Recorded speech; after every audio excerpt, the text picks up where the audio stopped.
Hello and welcome to CEO Declassified. I'm so excited to bring a very special guest today, Ashley Sanders.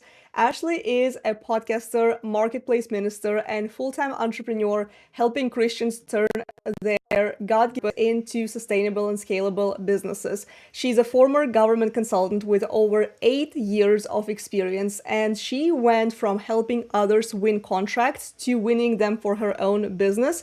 And she's also the author of She Chose Purpose Over a Paycheck and Activate the Power Within. Ashley, Thank you for having me. I am so excited to be here. I'm so excited to have you. I know we're going to have such an amazing conversation. So, why don't you take us back to the moment that you transitioned from government consulting to entrepreneurship and what made you choose purpose over a paycheck that was, guaranteed every single month? What was that transition? Let me first start by telling you it was so hard because, I was literally used to getting a paycheck every 2 weeks. And so the thought of leaving that stability, it was like a whole new world. But it all started in 2024. I remember in 2023, I believe God had told me that my position had changed. But sometimes when God tells you stuff, you don't necessarily always know, like, what does this mean? You just kind of hear what he says and go with it. And so in 2024, I believe at the beginning of the year, God had told me that if I didn't leave when he told me to, that he was going to make it challenging for me to stay. And ultimately, he was going to make me leave. So I'm going through 2024, and I actually was working behind the scenes trying to come up with an exit strategy with a friend of mine who's also a coach. And so, as I'm preparing, I noticed that on the job, it started becoming harder and harder to actually go to the job. I was getting jobs outside of it for videography, and like I also started noticing I would make more money on the jobs doing videography for less time, less work, and also more fun. And so as I started noticing that I was able to make more money than I was making with my regular job, it sparked my interest. And I was like, okay, maybe I can do something with this. But it's not just about knowing that you can make money, but I also had to know, like, can I actually run a company that would last? I don't want to start something and then I quit my job and here I am on the streets with nothing. So I went through this journey of trying to build up my clientele and building up my credibility within the city that I live in, and showing myself like, okay, we can do this. We can, have a business, and we can teach people the same things I would teach other businesses, like entrepreneurs that would come to me for government contracting. I believe that God had told me, like, the same thing you're teaching them, I'm going to show you how to do it for yourself. But it was like I had to choose to take a risk on myself. And sometimes that can be hard because you know yourself better than other people know you. And I know that I had a tendency where I would start stuff and then I wouldn't finish it. And so I had this fear in the back of my mind, like, I don't know if I can actually do this. And so moving forward throughout the year, the date in January, the date that I started with was September would be the month that I would be gone. And so as I kept going throughout the year, I started experiencing a lot of like harassment, like, and it felt very intentional. And it was weird because I had been there for 8 years and I had no problems up until I started making up my mind, like, I think I'm about to depart. And then, as I was going forward within the year, I started getting depressed. I genuinely started like losing it. Like I was feeling like less of myself. I was getting more angry. I was more sad. I was like, I was losing it, and I was experiencing burnout because I was trying to work my job but also trying to be an entrepreneur at the same time. And so when it came to, I think it was close to August, around August time is where the harassment really started happening, and like my coworkers used to look at me with pity, like, I can't believe this is happening to you. And in the midst of August, the first week, I went on this fast and I was praying and I was like, God, I think I'm about to quit. And I'm sitting at my desk, and it was like literally a random thought that said, "You're done." And this level of peace came over me, like, if I've worked this hard for somebody else, imagine how hard I will work for myself. And so I just sat at my desk. It was a Tuesday, and I sat there and I was just like, I think I'm about to quit. And I called a friend of mine, the one who was helping with the exit strategy, and I said, I think I'm at the end of the road. I don't think I can make it anymore because my soul is suffering being here. So long story short, I went on 3 days. I took 3 days off, and it was funny because my boss at the time, she had a meeting scheduled for us on a Friday. So I took those few days off. And I was like, I'm really gonna sit and consider, like, am I quitting? And I didn't tell my family. I didn't tell anybody because I didn't need anybody to change my mind. So after 2 days, I felt like I had clarity. And then on the third day, on Thursday evening, I had a podcast, and as I was talking on the podcast, I felt like my guests were sent there to give me the answer, like, it's time to let go. So right before I walked into the office, I remembered something God had told me in January. He had told me, this is your last year here. So in the Bible, when they talk about the number seven, seven means completion, right? So this was my 8th year, and I feel like God allowed me to have an 8th year there. So I walk into the office, and I'm conversing with my supervisor at the time, and she was like, "Is there anything you want to tell me?" And I'm still contemplating, like, I don't know, like, yeah, I want to quit today. Maybe I'll quit 2 weeks later because I still want some more money. And so I told her, like, no, let me hear what you got to say, because I really wanted them to fire me, honestly, so I could get unemployment. I really wanted them to fire me. But that wasn't the plan that God had for me. So she asked me if I had anything I wanted to say. I was like, no, I want to hear what you have to say. And so she was trying to talk, like, very pleasant, just to, like, hit me with a low blow. And she was letting me know that they were about to give me my first penalty and write me up. And it was funny because I've never been written up in my entire career. So I knew that was like my warning, like, okay, Ashley, let it go. And so I was like, well, since you mentioned it, I'm actually leaving today. This is my last day. I'll see you guys never.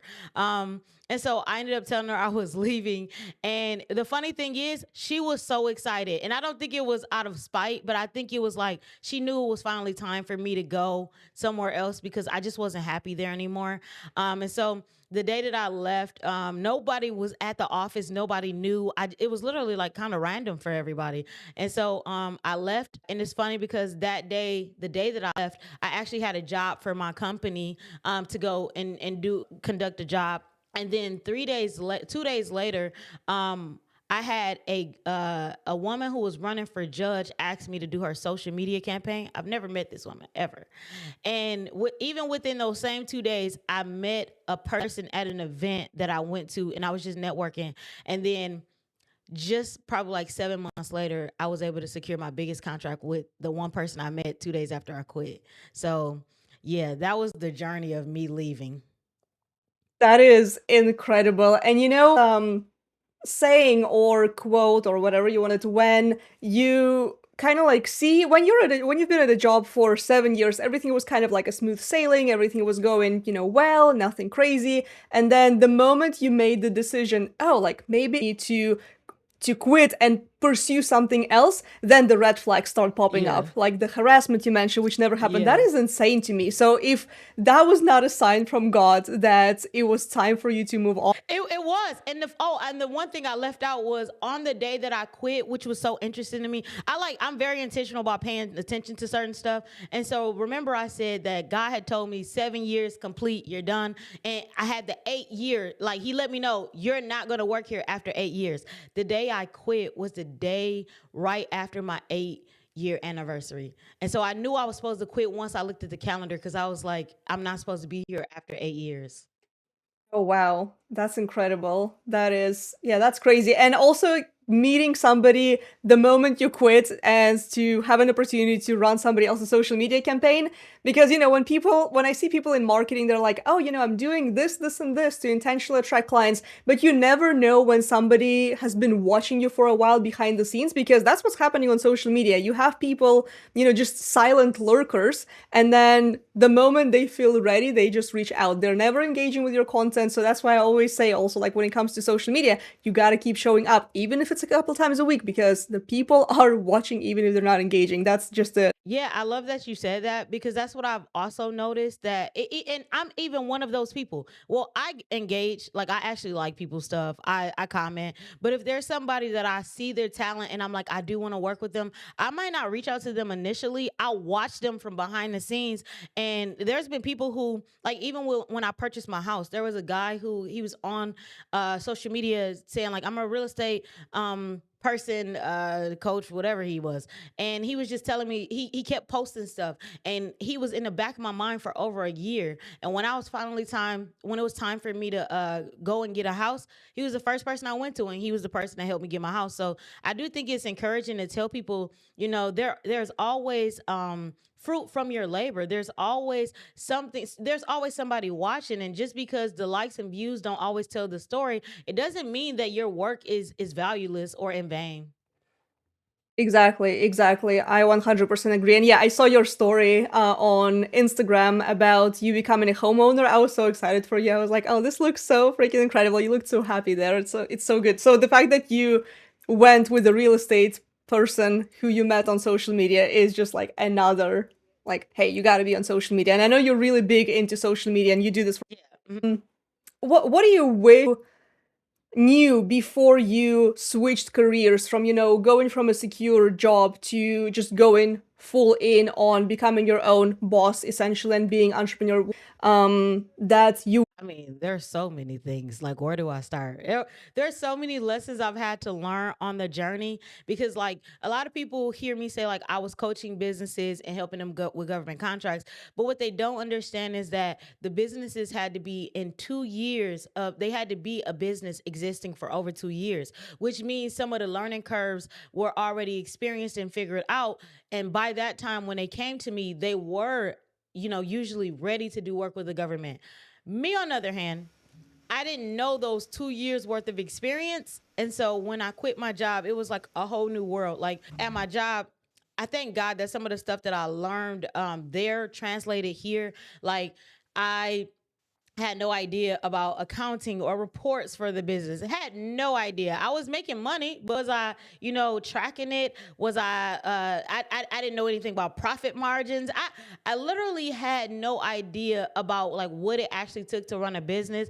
I had no idea that I needed a CRM. I had no idea how to do email marketing. I just, like, literally had no idea what I was doing. And I often tell people I started a business and I was, like, literally building the business while flying it at the same time. It was like a helicopter. I'm building it and trying to fly it. And I think it was nothing but the grace of God upon my life that He literally was showing me step by step how to build the business. If I could give advice to the younger Ashley, who left a few years ago, I would tell her, patience is a virtue. Seriously, be gentle with yourself, be kind with yourself, because I have been the kind of person, I like to try to learn things overnight. Like, I try to master something overnight.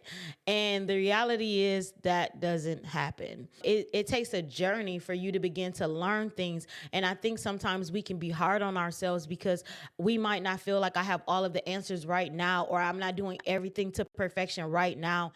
And I think even sometimes we can miss opportunities because our overthinking can handicap us. Because I know a lot of people who just want to have everything be perfect, but there's a part of me that loves the fact that I was starting to build even as I was trying to fly, because I was practicing. You get to practice when you build something and you're also flying it at the same time. And so what I would tell other people that I wish I would have known is be patient with the process and enjoy it, embrace it. It's a process, it's a journey for you to learn. Don't be so focused on trying to get to a destination that you missed the experience that made the destination worth it. And so, like, that's something that I wish I would have known. Like, it's okay to give yourself grace and to learn as you grow, because in the beginning, I was beating myself up a lot. Like, dang, I don't have this, I don't have that. And then I had a lot of anxiety because I felt like I wasn't showing up properly for my clients. As I evolve, so does my brand, so does my offer, so does my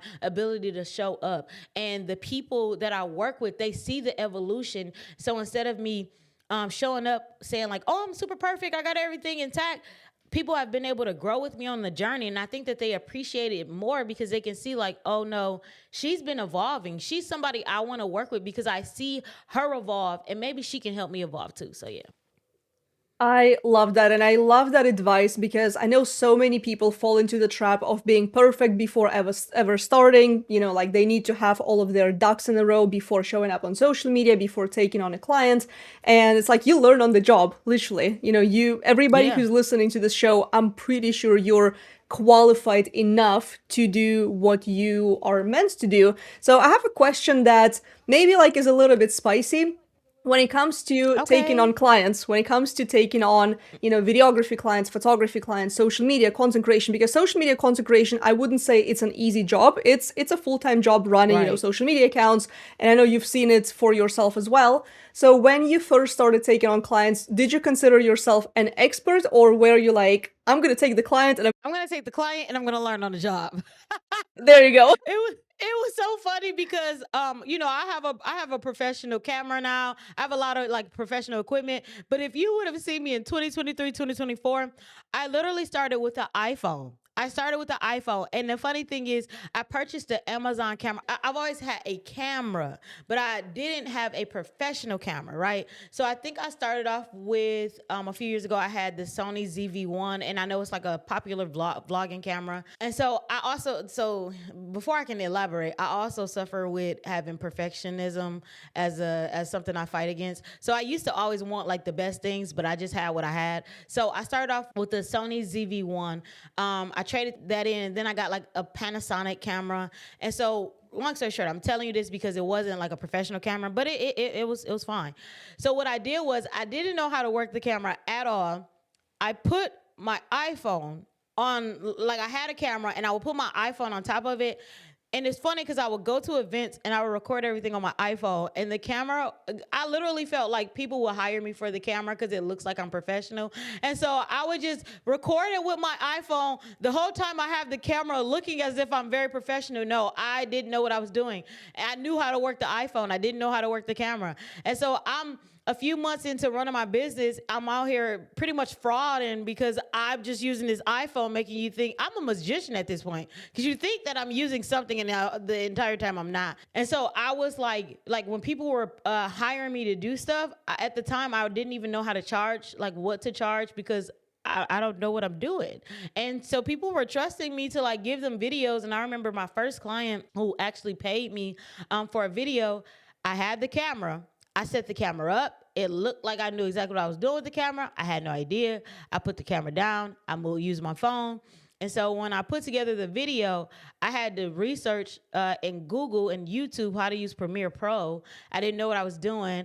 And so I would go record something I enjoy. I edit it, send it off to let people see it. They love it. This client was like, oh, can you use my brand colors? Oh, can you use my fonts? Oh, can you correct this and this? And it was kind of like a shot to my ego and my pride because I'm like, oh, you didn't love it first time, first go? Well, my bad then. Let me learn. And so it was an opportunity for me to learn how to actually work with clients and questions to ask them because I didn't know what kind of questions to ask before doing the job. It was just like, okay, I can make a video. I like making videos. Hire me. And so a lot of my projects in the initial beginning, I would tell people if they had an idea that was kind of out of my scope, I would let them know, hey, I don't know if I can do this. This is my first time, but I'm a learner, quick learner. I will learn, and you let me know. I have vision on how stuff can go, and I'm going to do my best. And so I thank God for those faithful few who trusted me to get the job done because they were literally my experiments. I was like experimenting on their videos. And even now, I do have some clients who come to me and I'll tell them like, hey, I want to try something. Like I see something in my head and I want to try it, but I'm just letting you know that this is me testing the waters. So if you're uncomfortable, I won't use you as a test subject. But most people see like my video editing and they're like, oh no, go ahead and use me as a test subject. I like what you produce. So let's do it. And so, yeah, I wouldn't say I'm a full expert because I just feel like I'm still learning. But to somebody else, I'm an expert because when they ask me questions about the camera, now, guys, I actually know about the camera. I started studying cameras, but I took a few classes because it was embarrassing using the phone. But now when people ask me questions, they'll tell me like, you should do courses. But I still have this battle where I'm like, I think I'm still learning. And so I would love to teach you guys and I'll teach people one-on-one and stuff, but I feel like it's just still more for me to learn. So, yeah, I'm one of those I'm learning as I grow. I love that attitude because honestly, if everybody would wait until they are experts, until they are perfect at the job, we literally would not have anybody to work with because that's how I originally Right. started as well. When I started in business at the age of Mhm. 18, YouTube was my best friend. I would be learning everything, and I feel like Wow. a true like such an amazing quality of every entrepreneur is curiosity, is to be like, Yes. okay, I don't know this, but I'm going to find out and I'm going to make sure that I do the job with integrity, with honesty, and with, my best interest at heart, right? So I love that Yes. kind of attitude, and I feel like it served your Yeah, and it built a level of, like you said, credibility and trust between us, because I, even at my corporate job, I always told them the truth. Some of my other like team members, they were kind of like try to fake it until they made it. Like, they would pretend like, oh, I know how to do this and I can help you do X, Y, and Z. And for me, it felt like I was doing you a disservice if I would promise you this dream that I didn't even know if we could accomplish. So at my old job, I spent years like cultivating a sense of integrity that I would tell my clients up front, hey, I don't know what I'm doing, but if you trust me, I will put 100% of my effort towards learning how to do it. And majority of the time, I really, like, I'm a learner. I like to learn. And so I would do what it took to try to learn or connect with whoever I could to help me learn. And so now with my clients, like, even when I still give disclaimers. And even when I give those disclaimers, my clients, they're like, I appreciate that you told me the truth, because we have some businesses who sell you a dream and you pay all of this money and the dream was not fulfilled. And now you're like, I just invested this money and my time into something that didn't really serve me the way it would have. But if I gave you that disclaimer, it's like, I'll give an example, and this probably sounds terrible, but it's the best one that came to mind. It's like, if you and a man, you guys were dating, right? And you're having this conversation and he told you, like, I don't know if I want to be married. I don't think I want to be married. At least in the beginning, he lets you know he doesn't know if he wants to be married. Versus if you're dating this guy and you're thinking this whole time that you guys are on the same page, that he wants to get married, and then years later, you're now sad because why am I not married? Because he didn't give you the disclaimer in the beginning that he didn't want to get married. But at least if he told you in the beginning, I don't know if I want to get married, you now have the choice to decide if you want to stay with him or if you want to depart and go be with somebody else. And the same thing is with the business. If I give you that choice and that freedom, hey, I may not know how to do all of that, but I'll try.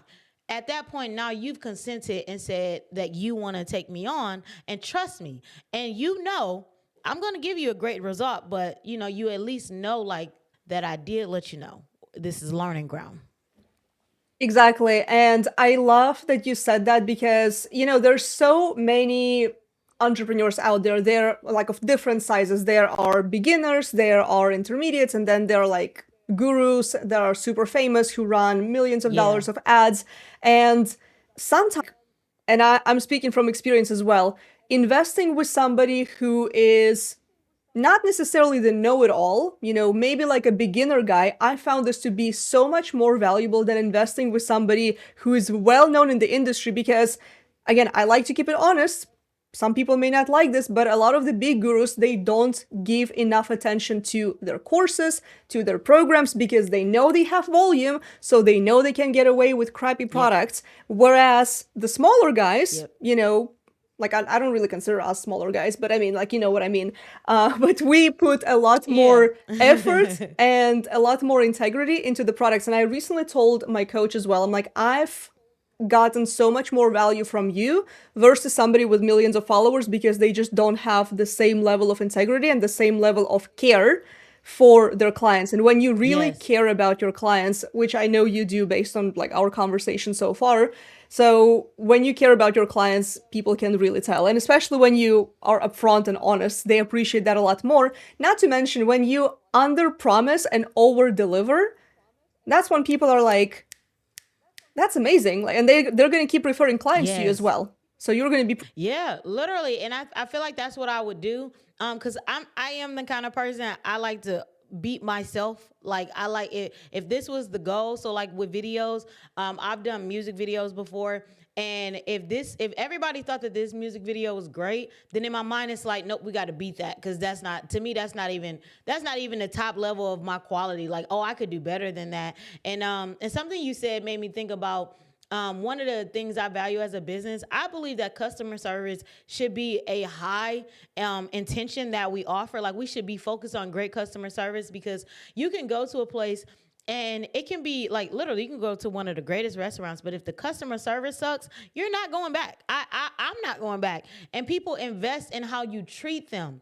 And so with my media, I tell people this is a self care service. So when people come and take pictures with me, I'm letting them know I will cater to you. It's like you're going to get a massage. When the client comes in and they have clothes, I'll hang the clothes up. I'll take care of those things. I'll make sure the area is ready for you to come in. It's kind of like you show up and you literally just be yourself, and I'll do all of the hard work. You shouldn't come into the studio I'm working in and feel like you shouldn't be stressed out. I should be there to relieve your ease, just like a massage parlor. And I also, when I think about my other clients and more in like the video space, it's like, once again, I am here to serve you. I think when I came to the understanding that business is about service, serving, and I always retract back to the Bible. The Bible tells us that we are to be servants unto all men. And so when we're in business, I think about it like I'm serving someone else with the gifts that I've been given. And how do I best serve them? It's not about me. It's about serving them, because ultimately they're paying me to give them something that they need. So let me take care of their needs, well. And just like you said, like with some of the bigger ones, honestly, I think that sometimes they just get to a level of capacity where they can't offer that intentional care that somebody like me and my need. I need you to hold my hand right now. I'm still growing. Please hold my hand. And some of the bigger gurus, like they just don't have that time, and they might assign me somebody else. So let me just work with somebody who can meet me where I am until I get there. Because right now I need a little hand holding. I love that you said that. And can we just give an extra moment of attention to the customer support? Because I feel like not enough entrepreneurs make it a priority, whether it's email support, whether it's basic communication, whether it's communicating, before the podcast, we've communicated together as well. We've, like I prioritize communication above anything else, because I like the way you act is how what you expect from the client. So whenever people tell me, oh, my clients don't show up, I'm like, do you show up for them? Do you put your best foot forward first? Do you initiate the conversation first? Do you let them know, like, hey, I'm here? So that is so, so, so, so important. And yeah, it blows me away when businesses do not do that. Whether it's a restaurant, whether it's even the simplest thing, going to every single time I travel, if I travel for a long time, I have to go find a place to do my nails, right? So that's like a monthly ritual I do. Yeah. And there was this one part, I think it was in Italy or something, and I messaged 5 different nail ladies. Only one replied and said she would take me on because, she usually doesn't take on clients who are non-regulars, which I understand. People want to have like their regular roster. But out of 5 people, one person replied on a timely manner and actually kept communicating. So I'm like, of course I'm going to go with somebody who Yeah. is consistently communicating. Exactly. Yeah. So I love. Honestly, I'm glad that we're staying here for a second, because I think that as businesses, especially if you're a smaller business, like customer service should be the priority, and also like.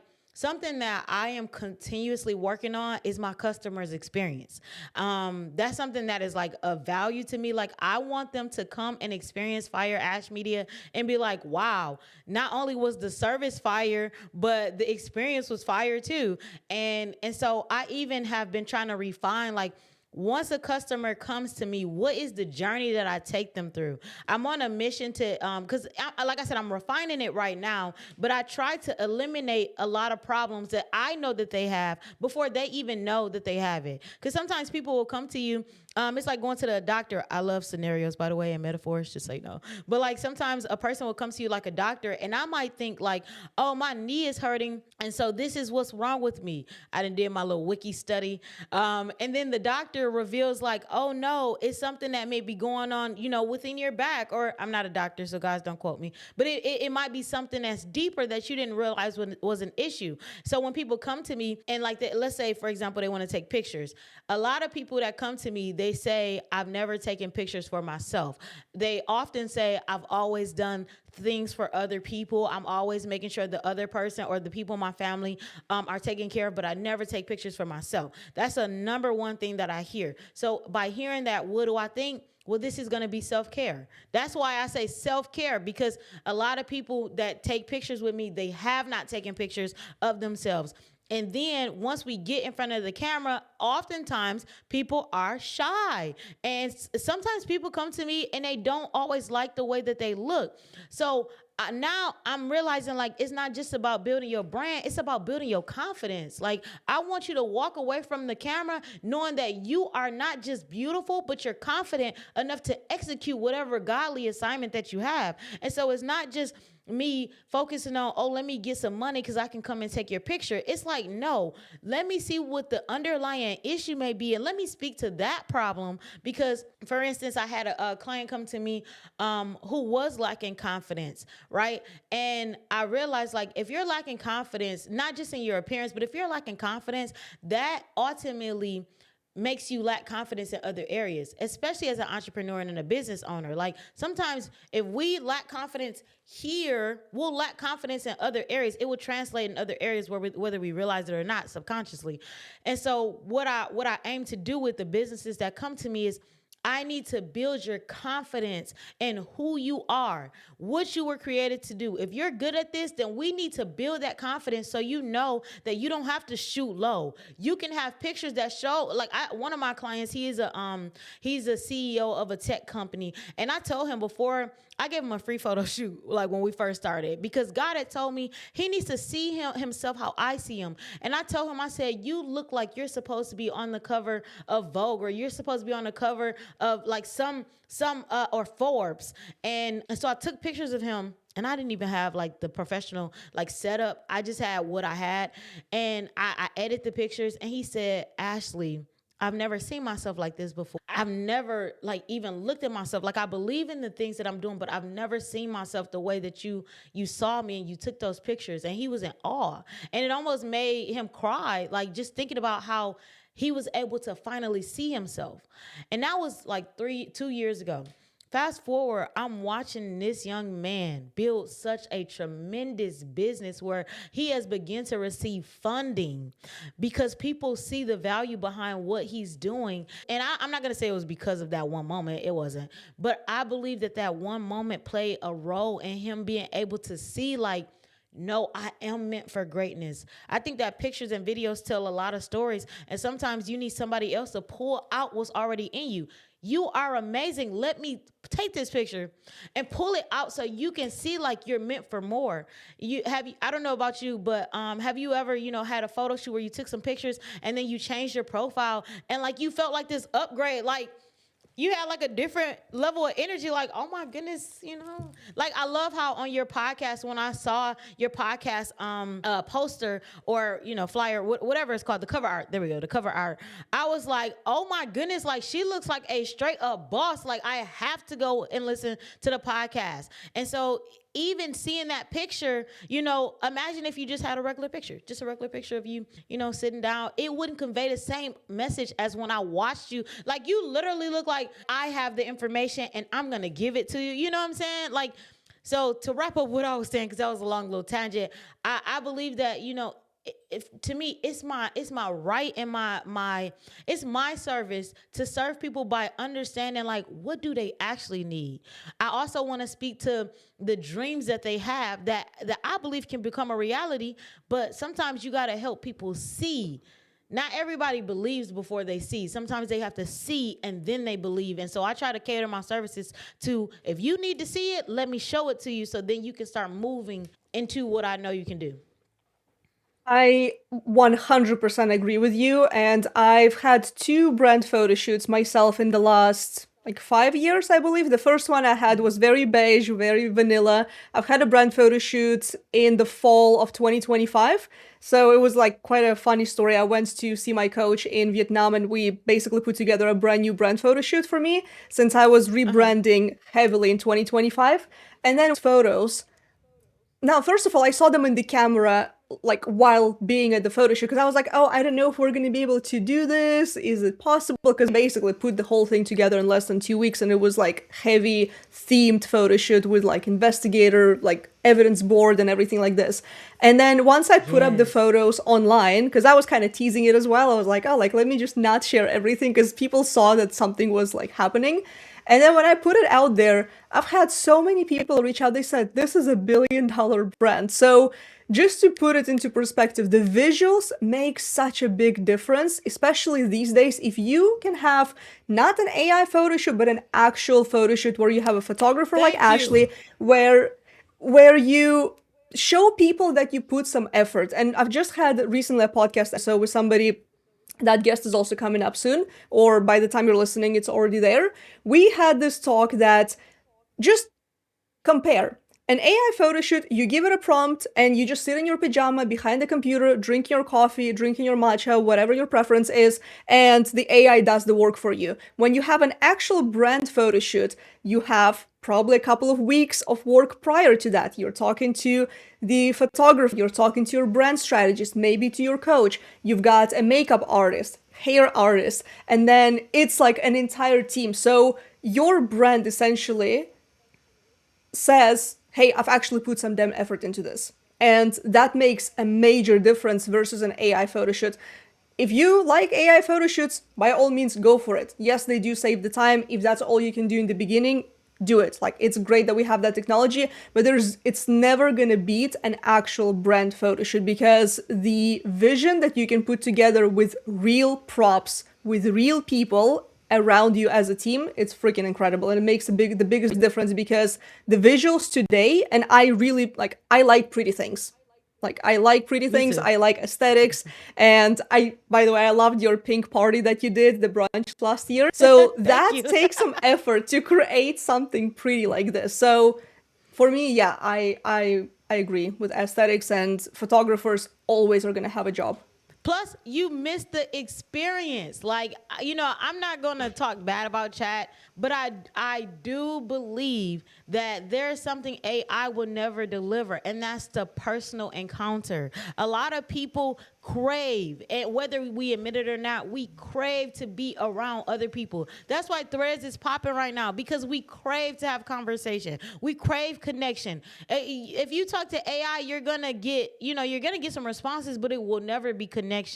It will always miss that personal touch that you're going to need from a human being. And so when you go through the process of planning a brand photo shoot, when you put the makeup on, like for me, I get my own brand photo shoots. I get them. I have my friend who's a photographer. I have her take the pictures, but I tell her, like, this is the theme, this is what I want to do. I go and get my makeup done. I pick out my outfits, and I even work with some of my friends who are stylists, and I tell them, like, this is what I'm going for. Like, give me ideas. I like to put together a mood board, because it's helping me experience the beauty of who I am. It lets me, like, imagine me taking a picture and I have my makeup done, my hair done, and I'm like feeling myself. Like, I love the experience of feeling myself, because like I said, like, something my mom always tells me is, she said, when you look good, you feel good. When you feel good, you do good. And so I like to feel good, and taking a brand photo shoot, it allows me to feel good, and it allows me to feel very bold in my coming into the world.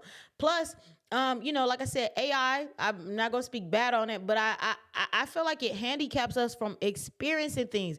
I'm still going to go to other people for services, because I believe that there's an experience that they can give me. Will AI pray for me? I'm gonna be honest, that's something I do for my clients. When they come to me, we don't just talk about like taking pictures. After a session, God might lead me to pray for them, and He may have me hit on some points that not no one knew that He could only tell me. God has had me hit on some people's insecurities before. Can AI do that? There is an experience to be had. And if you cheat yourself by saying, well, I'm going to save some money, well, you might save some money, but you might miss the encounter that was meant for you as well. So, yeah, I'm all for, like, we got to keep experiencing things. I'm so glad that you brought this up, because nothing will ever beat an actual experience with real people. And it truly bothers me when people just try to outsource everything, including their creativity, to AI and connection to AI. Because Yeah, did people forget that for what, 3 years we were locked up in a house and we were all just forced to chat with people online? right. I don't know about you, but for me, I'm an introvert. And but I do like people. I like going out to events. I felt so Yeah. suffocated during those years because I was like, I really want to go to an event. I Yeah. want to go and experience people. I want to go and hug people. Yes. Like, even if it's not my thing to hug Yep. strangers, but I really want to do that. So it really bothers me that people just now trying to go back into their cave. And it's fun building a business in a pajama and, being comfortable and cozy. I mean, that's an amazing like experience overall, but nothing will give you the, in my opinion, the confidence and also the belief into your business when you know you know are in a face full of makeup and you have the brand photo shoot. It just gives you that, also that level of conviction in your business, that and gets you excited Yes. about what you're doing. When I had my brand photo shoot, I was on freaking fire. I was like, oh man, there's so many things that I can do with it. My website and my Yes. funnels, and I can use this for like, Yes. it just opens up your creativity so much. So yeah, why would you outsource your creativity to AI when we're all born creatives, and you're a creative as well? Videography, Yeah. photography, social media, content creation is just like, let AI do the mundane tasks. Like, if AI could, Thank you. I would have it clean my house. I'm so glad you said that because, like, a lot of people have asked me, like, when it comes to my videography, like, why wouldn't I let pretty much like make the AI videos? I'm gonna be honest with you and the audience right now. These AI videos irritate my soul. They annoy me. I have one client who I love her so much, and if she hears this, I'm sorry, but we did a lot of filming, and so she has like natural videos of herself, but she also uses like the AI clone. I hate it so much. It's like, but that's not genuine, it's not real, it's not authentic. And I think for the people who are like me on social media, I like authenticity. I love seeing like natural people, even if you show up and you literally don't have the best camera, but you got a great story. Guess who's gonna listen? Me. I will. You have you could have, we could have a person who has the best knowledge and miss that person because we're looking for, actually that's a tangent I'm not gonna go on. I'm gonna revert and go back to what we were talking about. But I do like how you said, like, we can't allow AI to rob us of the creativity. It was something that you said about when we were in the house locked up that I want to mention that was hilarious. So I was so desperate for connection when we were on quarantine that I used to go to the grocery store like 4 times a day because that was the only place that they would allow us to go. And so I would just go to the grocery store. I would have my mask on and everything, and that would be my getting out the house. And so now it slowly had become an addiction. I think I broke it last week, because I hadn't gone to the grocery store as much. I didn't go at all. Interesting, because my mom, she like chastised me so much because she's like, "How many times have you gone to the grocery store this week, Ashley?" And usually I go like almost every day, but I'm breaking that habit. But it was like I was in the house. I had nowhere to go. I was so used to like being out, talking to people, meeting with people, that when I didn't have that freedom, it was like, well, I don't know what to do outside of make a TikTok video, so I'm gonna go to the grocery store. And I used to, they knew my name. I made friends. I actually have grocery store friends. I mean, networking I have one friend now, to this day, who we met at Kroger in Michigan. We met at Kroger, and I used to go to Kroger. I would go and get my nighttime ice cream on a Saturday. I'll never forget this. And so I met this friend, and I literally used to say, "Hey, how are you doing?" And one night he said, "I'm super fantabulous, amazing," but he said it in the most deadpan, like dead tone voice ever. And I was like, "You don't look like what you said." So long story short, I would go to Kroger every Sunday to like meal prep and stuff, and every time I would always go to the aisle and see him, and that was years ago. So years later, now he's like my TV bestie. We watch TV shows, and we like talk about. We should have a podcast because we literally talk about TV shows and our reviews, what happened, this and that. And so yeah, I literally have friends I've met at the grocery store, and they've become like my close friends. That is incredible. I mean, you gotta do what you gotta. Seriously, so don't lock me up, Lord. Don't lock me up. Okay, Ashley, is there any book that really impacted your journey or the There were, I would have to choose because there were 3 books. I would say David Goggins, I think that's how you pronounce his name. He wrote a book he wrote a book, but during quarantine, I read his book, and that kind of like sparked something in me. Atomic Habits is another book I read within that time that like started sparking something. But I think the real book that kind of changed my mindset was The Secrets of a Millionaire Mind. And that's a book that I read last year, and I really like studied deep into that. And I think as being an African American woman who literally lived in, I won't say poverty because I wasn't with my family. We weren't poor, but I won't say we were wealthy either. We lived in the hood, and there were experiences that they worked very hard for us to have, but we I don't want to say we suffered, but we had hard times just like anybody else. Like paying the bills wasn't easy for us. And so when I read The Secrets of a Millionaire Mind, it started opening my mind up to realize that I don't have to settle for what I've known. And I think some people, especially in the African American culture, we don't know what wealth looks like. And so we don't even imagine a life where wealth can be our future or our portion. And so when I read that book, it ultimately changed the way I saw things. And it's funny because as I was reading that book, I was going back to the Bible and I was finding parallels from scripture. And it was in that moment that I realized God never created me to be broke. He never created me to be broke. I started to learn about stewardship and how God actually wants us to live a life of abundance. And I started seeing these correlations between scripture and what this man was saying. And I was like, oh my goodness, Lord, like, I didn't realize that if I were to have bad credit, that was showing bad stewardship. I didn't realize that Proverbs actually speaks to wealth and wisdom.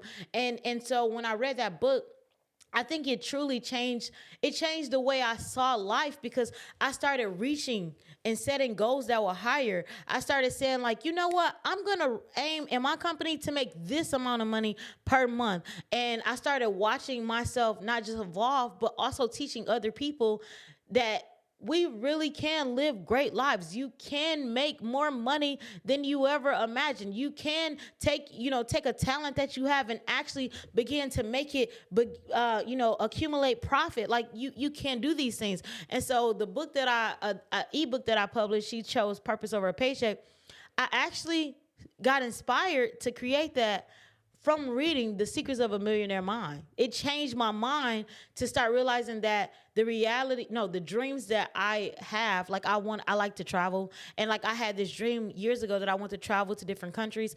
And so when I was reading that, I was like, oh my goodness, I can travel to different countries. And I literally started planning like my trips and stuff. And it just brought this hope in me that I didn't know I even needed. So yeah, that would be my book, The Secrets of a Millionaire Mind. I love that. Yeah, I read that book ages ago when I was first starting out, and it really puts things into perspective and just shifts your mindset into something else, especially when you come just from a regular household. Because same here, like we've never really struggled, but my family also had their fair share Yeah. of, like having hard time paying bills. So like I've seen it all as well. So shifting your mindset is really Yeah. such a powerful thing because when you have that job programming, you have to essentially reprogram and rewire your mindset to be able to sustain Yeah. your business and to sustain the hard days and to keep going even when you quote unquote don't feel like it. So I love those recommendations. Okay, Ashley, before we wrap this up, I know we probably could talk for another hour, but I don't want to keep you here super long. So if you could give one. Plus, we have another show coming, you and I. Yeah, yeah, So yeah, of we course. have more things to We'll talk we'll about. continue. We'll continue. So if you could give one piece of advice to the listeners who, maybe experience some of the hard days, maybe they experience some of those days, oh, should I really be doing this? Or like we've all had those days when we wanted to quit. I'm sure you probably had your fair share of, oh my gosh, like this is so hard. So what would be your number one piece of advice? I want to make sure I'm intentional about this piece of advice. So there's this quote that I used to say, and I still say it to myself. Um, I say, "Don't stop, keep going." And I mean, it's very simple. I say it a lot. I used to say it on my older podcast. Don't stop, keep going. And why would I say this to the person? Is because on this journey, whether you're an entrepreneur or you work a 9 to 5, whatever that looks like for you, you cannot, you can pause. Like there are moments in life where we might need to pause and regroup, but you should never stop. You should always keep going. You should always keep thriving. You should always keep believing. So I say, don't stop. And it means a lot of things. Don't stop believing. Don't stop trying. Don't stop going after what you want. Like, don't stop. You have to keep going. And so if I were to, give advice to somebody, especially when it comes to hard times, being as someone who experienced the hard times as an entrepreneur, when you have that steady check, the steady check is what it is. It's literally a check that's going to come in, and it's guaranteed. But when you're an entrepreneur, money is not guaranteed. Clients are not guaranteed. There are a lot of things that are not guaranteed. But you have to remember, why did you even start this in the first place? Sometimes thank you, God. I think I got what I need to tell you. Sometimes in business, it's like a seed. You are like a farmer. You may plant seeds. That might mean showing up on doing content. That might mean making cold calls. That might mean going to networking events. It's a seed that is planted, right? And in the beginning, you may not see the seed growing, right? You may be watering it. You may be spending time on your business, putting in work behind the scenes, right? And you may not see it grow. But the one thing I know is that with seeds, it's always a season for it to be planted, and it's always a season for it to prosper and grow. And even though you might not see the fruit of what you're doing, know that your work is not in vain, and that everything you're doing is accumulated to something. You cannot be consistent in a thing and it not give the deliverables that you're looking for. You can't be consistent and working out in a gym and not lose weight. You can't be consistent in something and not get the fruit of what you've been consistent in. And so my advice would be consistent, because your consistency will win every time, even when it may not look like. We cannot look with our eyes, because our eyes can be deceiving. The Bible says, do not lean onto your own understanding. When you look at things with your natural eye, you can miss that God is actually doing something the entire time. So my advice, to keep it short, don't stop. Keep going. I love that. Such a powerful advice, because I've always believed that the reason why people do not become successful is because they quit too soon. They quit just before. Yep. Did you see that picture or like a meme where one guy at the top just like stopped shoveling and he was so close to the diamonds while the other kept going? Yep. So it's kind of the same thing. Yes. So you have to keep going, because you never know how close you are to actually. Yes, I agree. Okay, Ashley, it's been such a pleasure having you on. Where can people connect with you? So they can find me on any of the social media platforms. I would say I'm heavily on TikTok. I'm on Instagram. I'm on YouTube. If you literally just need motivation and encouragement, I'm strong in that. I can give you that. And so my name on all platforms is She Is Fire Ash. I also have a website, so if you're interested in just learning more about the branding, I do have a website, www.fireashmedia.com. But like I said, I'm a motivational person first, so I'm always going to bring the motivation. So if people want to just be encouraged and inspired, they can find me on any social platform under She Is Fire Ash, because I'm going to get you fired up. Amazing. I love that. And you definitely have the fiery personality. I freaking love that. So we'll have all the links down below in the show notes and on YouTube in the description for easy click and go check out Fire Ash. Ashley, thank you so much for being in the show. It's been Thank you for having me.